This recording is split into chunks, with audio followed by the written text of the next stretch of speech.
Ladies and gentlemen, welcome back to episode 4 of the Pro Shot Podcast. It's good to be with you guys again. Tyler Rains, your host, alongside Ryan Gatto and Cameron Reeser. How you doing tonight, boys? Doing pretty good, man. I'm doing pretty good as well. All right. Well, it's around Christmas time. You know what that means? The annual trade freeze has started, so you won't see many trades around now. If you celebrate Christmas, Merry Christmas to all of you. If not, Happy New Year. We have a lot of things to talk about tonight, guys. Starting off with Dave Haxtell getting fired from the Philadelphia Flyers. Was it an expected move, or was it something completely out of the blue? I think it was an expected move. Very expected. We sort of saw this coming, and Scott Gordon was named the interim head coach. Was the team responsible for part of the reason why Haxtell was fired? Yes, absolutely. Absolutely. I think they must have said stuff, and I think that's what led him to be getting fired. For sure. It was sort of like the players have a say in that respect. Yeah, that's what I think. Oh, I think personally that with Dave Haxtell, Ron Hextall wouldn't fire him when he was still there with the Flyers. I think that's one of the reasons why Chuck Fletcher was just like, all right, you know what? We see a change, and we're going to go for that change. Yeah. So he didn't see an opportunity, or he had an opportunity, and he didn't miss it.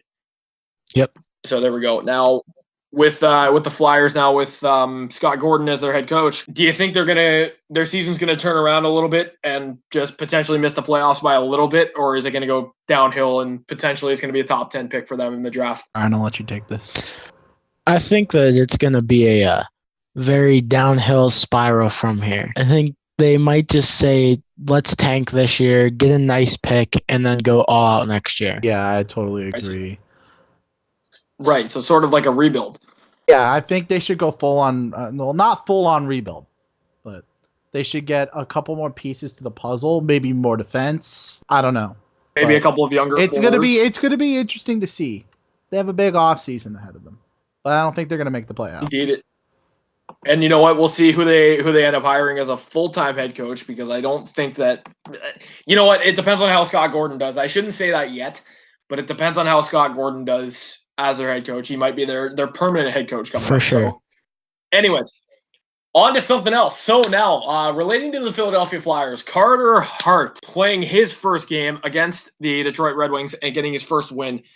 Wow. This kid has been highly touted for a long time now. He's been down in the minors. Thursday night, he gets his first win, 3-2 Flyers. What do you guys think about Carter Hart? I think he played absolutely amazing, and he held his composure. He felt comfortable. It's like he's been here before. You remember like the World Juniors, Tyler? Remember that? Yes. Absolutely. He felt super comfortable in that. And I think it's really going to help him in the long run, because goalies need that composure. They need that composure. They need to keep. Yeah, I think it's going to help him in the long run. And this is just first start of many, I think, for him. Ryan, what about you? What's your opinion? I think that he's going to be a good goalie. I just don't know if that team in front of him can, make him what he's expected to be. He's expected to be this high starting goaltender. I just think that the defense and offense, the offense can't produce as much right now. They're kind of in a standstill. And then the defense, they haven't been helping any of the goalies out recently.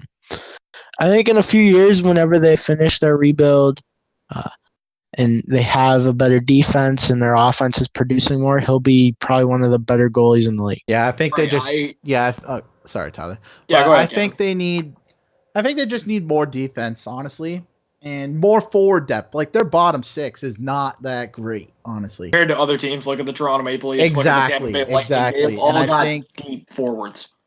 I think they need deeper depth. They need better defense.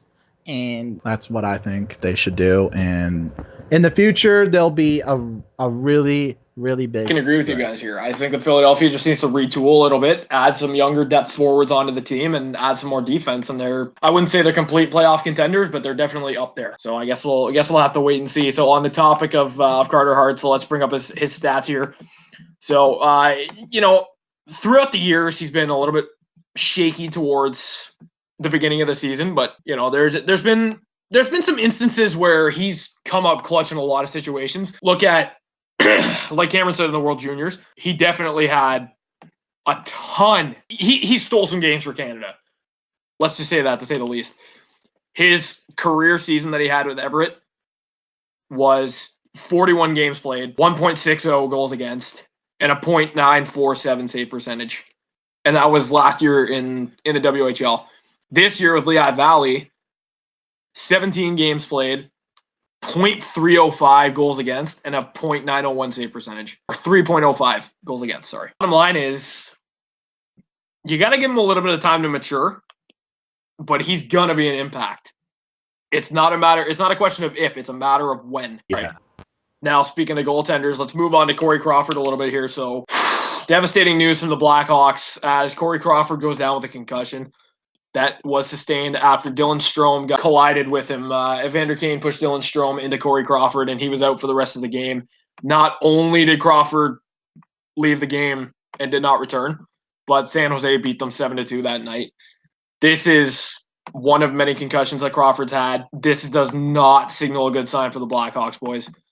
What do you guys think? Is this Absolutely. Is this the end of the Crawford era in Chicago?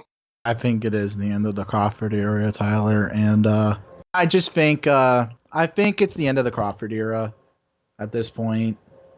He's done so much things for the Blackhawks. I just don't think there's anything else for him to prove, and I think he should just retire at this point. If he's just going to keep getting concussion after concussion, there's no point in him playing and risking his life, pretty much.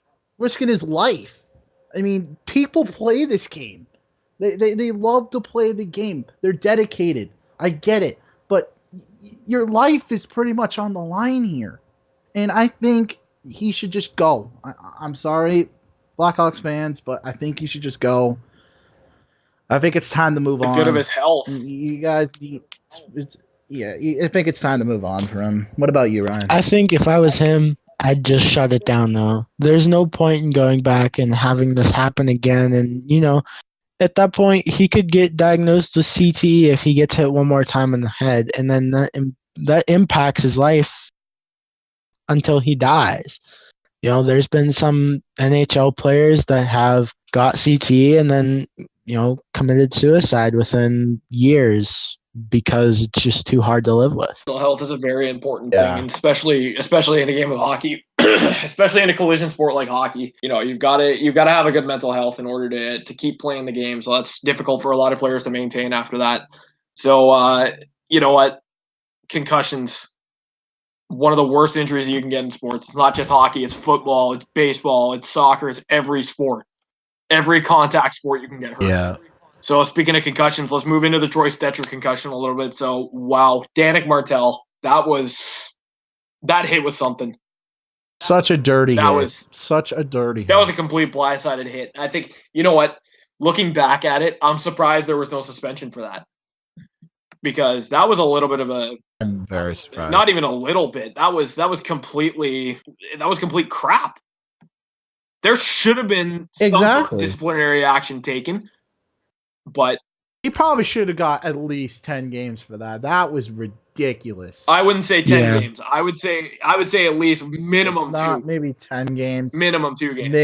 Maybe 2, 5. 10's going a little too far, but it was total blindside. You know what? Even still, that was complete crap. I'm not gonna hold back on this one. Danik Martel should have been suspended. That was a complete BS hit. The fact that they even let him get away with that is that's basically no better than what they let Tom Wilson get away with half the time. Yeah, that's beyond me. And the fact that, you know what, if he keeps it up, then they're gonna have to suspend him at some point. I understand that was his first dirty hit, really, but come on. If you're gonna move a hit like that, there's gonna be some disciplinary action taken. Yeah, absolutely. That goes into the category of Tom Wilson. Tom Wilson, yet again with Jamie Alexei. Exactly. the fight that he had last night, I mean, I'm not saying they should have suspended him for that, but watch Tom Wilson, because you know what? The moment that he does something else, they're going to have to do something. Suspending him is not going to teach him anything. Fining him is not going to teach him anything. So what are they going to do at this point? The only thing that's left to do that they haven't done yet is ban him from the league. And I hope it doesn't get to that point. I wouldn't say they would ban him from the league, honestly. Maybe give him like a Rafi Torres type suspension. 50 games. Or if they don't ban him, give him a suspension that's like 42 games without appeal. Exactly. I'd give him 35 without appeal. This is repeat offenders. And let me talk about it. Go ahead. And you know what? Let me talk about this too. So yeah, I get it. Alexiak threw a hit. I get it. It was early in the game. Alexiak threw a hit, and then Tom Wilson tried to defend, tried to stick up for his teammate. But it was kind of an instigator. I kind of think, instigator. I agree with that. You know what? Honestly, like if we're looking back at it, I know Ryan's gonna have a lot to say about that. Yeah, if we're looking back at it, Ryan, let's get your take on it. What do you think? I don't mind it. I think a lot of Penguins fans are going in and saying that, it was such a bad thing. It wasn't really Wilson's fault that Alexiak got hurt on that. Like, it's a fight. It's a hockey fight. Freak things are going to happen. That's just kind of one of those things that happen. Yeah. But Pens fans are blowing it out of proportion. I'm a Penguins fan, and I'll be the first to tell you that wasn't bad. That wasn't bad. That was just a hockey fight. But it's an unfortunate with his track record, they need to calm down. Fans need to calm down. It's hockey. Honestly, it's just hockey. That's the thing with every fan base, Cameron, is when their superstars get hurt or when their players get hurt, they overreact. That's just how fans react. Just say like we reacted like Austin Matthews got hurt. Exactly. Right? When we reacted that Matthews got hurt, you know what? We obviously reacted negatively because screw Jacob Trouba and throw in the towel for Trouba, suspend him. But I realized and Leafs fans are wishing death. And I realized after a while, after watching the hit the next day, that wasn't his fault. It was targeted. But at the same time, it was kind of it wasn't intentional. It wasn't intentional, exactly. Matthews was just at the wrong place at the wrong time. All right, now let's move into the Vince Dunn and Juha Kera situation. Wow, that was hands down ridiculous. That was a well-deserved suspension on Kera's part. You can't go and do that. That's stupid. That is just totally stupid. Absolutely stupid. The fact that you even I'm gonna say this: the fact that you even needed to cross-check him in the back of the head. What were you thinking then? What was the point? Probably a million thoughts was running through his head, and then the one thing he was thinking of was, "Oh, I'm gonna absolutely just destroy this guy." I get it that Vince Dunn cross-checked you in the back of the head, but really, you don't need to retaliate like that. That's just gonna get you suspended. And Vince Dunn, by the way, did get fined $1,942 for that hit. Personally, I don't see anything wrong. It was a cross-check to the head that should have been a penalty, but really getting fined for a small cross-check like that, I didn't see anything wrong with that. No, there was nothing wrong with it. It was a hockey hit. It was a clean hit. You know what? Honestly, him cross-checking Kara was questionable, no doubt. But that's not a fine. But it was a clean hit. It looked clean. Exactly. And you know what? Again, on Kara's part, completely honestly, I think that was good on the NHL's Department of Player Safety to call a suspension on him. I don't think he should have got 2 games. I definitely do. If you want to do something stupid like that, 2-game minimum. Look at Zach Hyman's suspension when he got suspended for hitting Charlie McAvoy. Personally, I understood why that was a suspension. Did I agree with the 2 games? It's 2 games. That's it. If you want to do something stupid like that, that's 2 games. I guess. Yeah, I guess. Oh, and that's just the bottom line. So, speaking of train wrecks, Vladimir Tarasenko. There have been many a speculation of Vladimir Tarasenko's departure from St. Louis. There are no confirmed sources yet, but we've heard a lot of different teams talking about, Boston Bruins being a big part of that they could use it, they could go after him. We haven't heard that Doug Armstrong is actively shopping around Vladimir Tarasenko, but Nick Kypreos was saying that goal scoring is, here's a quote from Nick Kypreos: goal scoring is at a premium. A team like Carolina that had Nylander on their watch list up to this time he signed in Toronto remains on the hunt for a goal scorer. So, a team like Boston, I don't think would really need him because they've already got elite forwards who, obviously Patrice Bergeron's injured. Jake DeBrusk is injured. Yeah. Zdeno Chara's injured. They've got a whole list of superstars that are hurt. But I don't think personally that he would fit in with Boston. If he's linked to any team, I would probably link him to Carolina. And the reason being is because they lack that forward depth that they need. And that high scoring, not even depth. They lack forwards in general.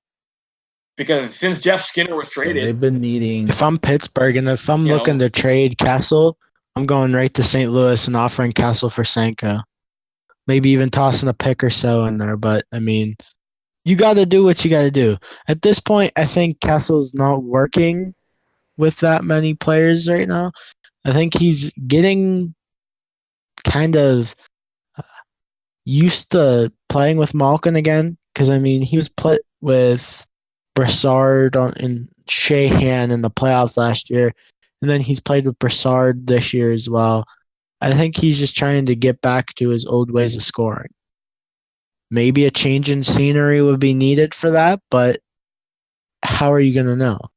And I think the perfect fit for Tarasenko would be Carolina because he'd be the fit. He'd pretty much be their best player, and that's what he wants. And I think new scenery for Tarasenko, like you said, Ryan, would be perfect. And I wouldn't be surprised to see Tarasenko traded at the deadline. So I'm going to be honest, everybody.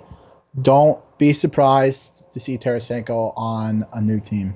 I'm going to put my input in here as well. Another big team that I think would be interested in him is the Vegas Golden Knights.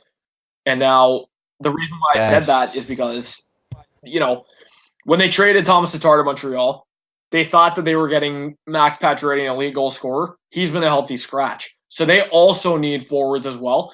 Topping off playing with William Karlsson and Vladimir Tarasenko on a line. I'd probably play Tarasenko first line and Karlsson second line maybe. I don't know. How they would structure it is up to them. But Vegas needs forwards. They need defense and they need forwards. They're still in playoff position right now, but they need those defensive players and those offensive forwards really to keep going. And if they want to make a legitimate playoff run like they did last year, they need that. So I think that Vegas would be another trade target. Like that big first line. That big first line would be Marchessault. Maybe Marchessault could move to the left wing. Tarasenko could move to the right wing. And then you have Karlsson at center. That's a power line. Probably going to be one of the best lines. I thought our first line was going to be one of the best lines in the league. Holy. I thought the Leafs' first line was good with Marlowe, Matthews, and Kapanen. Oh. Yeah.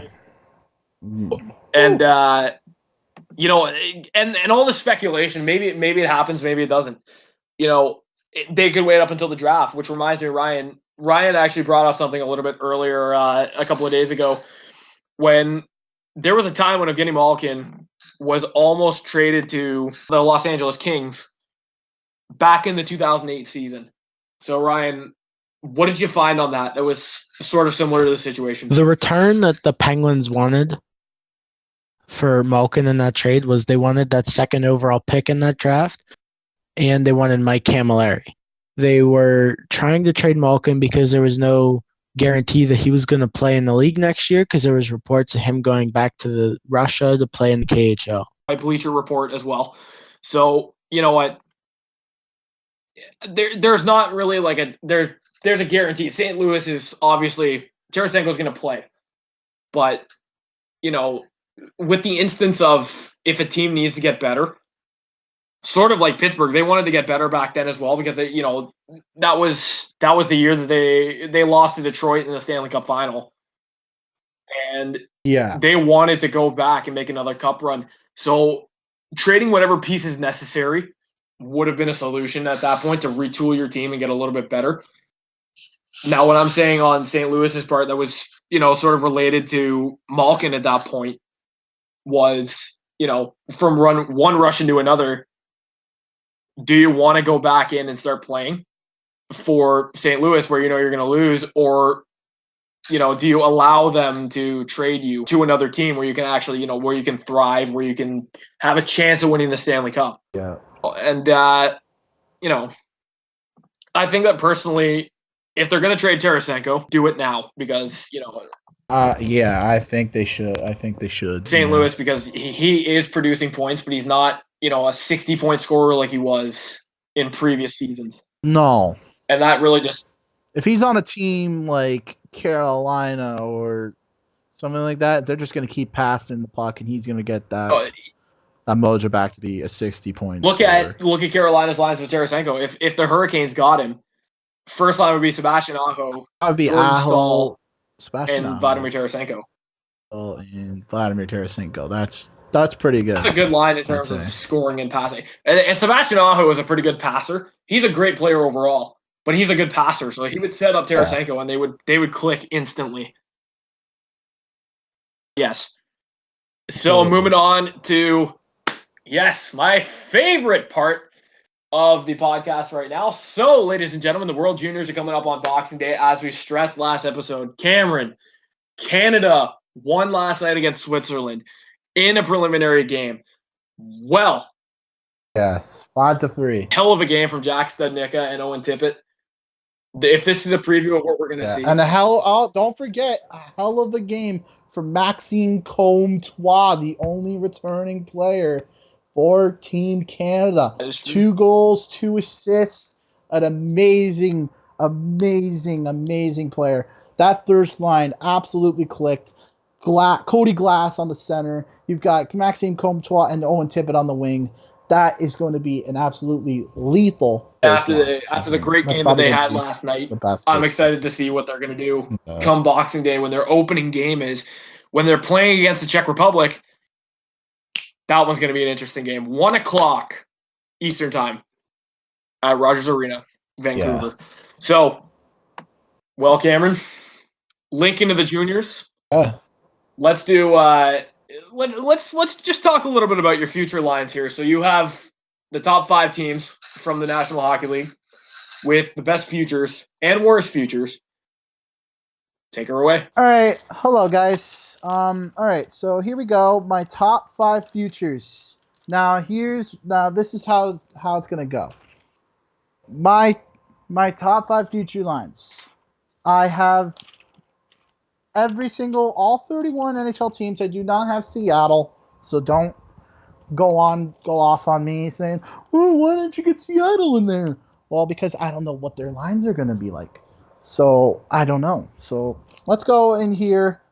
Let's start off here with number 31, the New York Islanders. They're going to be number 31, the New York Islanders. They're not going to be that great of a team, I don't think. And let's just get right to it here. Without further ado, let's see their lines here. So we got at line 1, Anders Lee, Matthew Barzal, Josh Bailey. Great first line. I just don't think it's going to compete with other teams. Second line, Anthony Beauvillier, Josh Hosang, Kiefer Bellows, the son of Brian Bellows. I think that's going to be not the greatest second line, but I think Kiefer Bellows is going to do big things in the NHL. Third line here, I've got Michael Del Cole, who has been playing in the NHL, and he's going to get that experience, and I think he's going to be a decent player. Not going to be the greatest player. He's going to be a decent player. He's not worth a fifth overall pick, though. Absolutely not. Casey Cizikas and Cal Clutterbuck. Not bad. Now, line 4, I don't know the first names of the first 2 players. I'm going to be Koivula, Ian Sir, and Ross Johnston. Not a bad 4th line. nice checking line. Now you may notice I don't have Brock Nelson in there. I think he's going to be going to a new team, maybe. I don't know what team, but we'll see. So here's the defense. Line 1, we've got Nick Leddy. We've got Noah Dobson. Great first line defensive pairing. Noah Dobson is going to be a huge part to that defensive core in Long Island. Second line, you've got Sebastian Aho, not to be confused with the Sebastian Aho. That is the Swedish Sebastian Aho. And then you've got Ryan Pollock with him. It's going to be a pretty good defensive pairing, I think. And then you've got Mitchell Van de Soppel and David Quenneville. Now some of you guys won't know who these players are, but I went on Cap Friendly and I searched up all these stats, and that's where I got it from, if you guys are wondering. And now here's the goalies. Now Jakub Skarek. A lot of people are going to say, "Oh, Linus Soderstrom's going to be the goalie." No, I don't think he's going to be the goalie. Maybe he could. Maybe I might be proven wrong. And then, yeah, so I think Jakub Skarek is going to be the starter, and then the backup of Linus Soderstrom. All right, guys, number 30, we've got the Pittsburgh Penguins. Now, I think their future is not the greatest, and so that's what I think. In my opinion. So here's their future lines that I have for them. As of right now, it could change, and I'll make new ones. I'll make new ones maybe in like a couple years, maybe. So here we go. So we got Jake Gensel, Sidney Crosby, and Phil Kessel. Phil Kessel's future's up in the air. I understand that. So then you got the second line: Pearson, Malkin, and Hornfist. You got Dominic Simon, you got Derek Brassard, and Brian Rust. Not a bad third line at all. Fourth line, you got Sam Milicic, you got Derek Grant, and you got Zach Aston. Good checking line right there. Milicic is probably going to be the goal scorer of that line. And then you got the defense here. You got Ricola and Letang.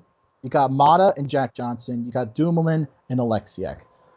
Not a bad defensive core.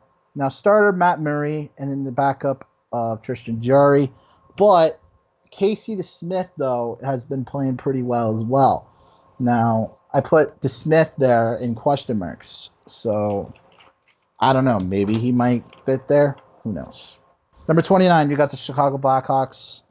I just don't think their future is going anywhere at the moment. So here's their lines I have. I got Brandon Saad, Jonathan Taves, Patrick Kane.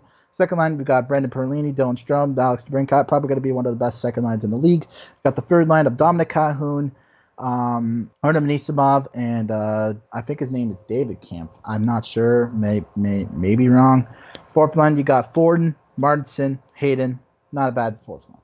And you got defense here. This is the future first line defensive pairing for the Blackhawks. It's going to be a pretty good tandem. Nicholas Beaudin and Adam Bachfist. Going to be good. Second line, you got Gustav Forsling and Henry Jokiharju. He's going to be playing with Team Finland in the World Juniors. Can't wait to see him play. And then on the third line defensive pairing, you got Carlson, Darren Radish, the brother of Taylor Radish, and then the goaltenders of Alexei Gravel and Colin Delia. Alexei Gravel is playing for the Halifax Mooseheads right now, and he's doing pretty good. Gotta keep this fast here. Number 28, we got the Montreal Canadiens. Their lines consist of Max Domi, Jonathan Drouin, Thomas Tatar. Second line here, you got Nick Suzuki, Jesperi Kotkaniemi, and Brendan Gallagher. Nick Suzuki and Kotkaniemi are going to be a good pairing, I think. Third line, you got Byron, Danil, Lakeinen. Fourth line, you got Hudon, Shinkarik, and Andrew Shaw. Hunter Shinkarik, by the way. He's going to be, I hope he gets called up. I've been very high on him for a while, for like years. I was hoping he was going to be good. But I hope he gets called up. Really want to see him play. Defensive lines, you got Victor Mete. You got Noah Juleson. Defensive line 2, you got Mike Riley, Cale Fleury. You've got, and then third defensive line, you got Xavier Ouellette and Josh Brooks. And the goaltenders, you got Carey Price and Michael McNiven. And then for the number 27, I will get to the others next episode. You got the Minnesota Wild. You got just Jason Zucker. You've got Mikael Granlund. You got Nino Niederreiter. Second line, you got Jordan Greenway, Joel Eriksson-Ek, Charlie Coyle. His future's up in the air as well. You've got Mason Shaw on the third line. You got Mason Shaw, Dmitry Sokolov, and Luke Kunin on the third line. And then you got Dante Salatoro, William Bidden, and Ivan Lodnia on the fourth line. And then defensive line 1, you've got Brodin, Dumba. Defensive line 2, Falkovsky, Spurgeon. Defensive line 3, Carson Soucy, Gustav Borman. And then the goaltenders, don't think Dubnik's going to be there for long. And I think Capo Kakkonen is going to be their starter, and then Barubo at the backup. So I think that is your top 5 futures of the week. I will get to the next ones in the next episode. Back to you, Tyler. All right, so ladies and gentlemen, there is an arsenal of NHL games tonight. There is no OHL report this week because it is the Christmas break. Coming up tonight, we've got the Los Angeles Kings. We have the Vegas Golden Knights and the New York Islanders tonight. We've got the Bruins and the Ducks, Coyotes, Habs, Flames, Lightning, Hurricanes, and Red Wings. The game before the Whalers, as I like to call it. We got the Dallas Stars and the Chicago Blackhawks, the Columbus Blue Jackets and the New Jersey Devils, the Penguins and the Wild, Flyers, Preds, Canucks, Blues, Leafs, Panthers, and then the Jets and the Sharks at 11:30 p.m. or 10:30 p.m. Eastern Time. So, ladies and gentlemen, once again, this has been the Pro Shot Podcast. Cameron, Ryan, thank you for joining me today. As always, this has been your host, Tyler Rains. Once again, Merry Christmas to those of you who are celebrating. If not, a Happy New Year. And we will see you next week. See ya. Later, guys.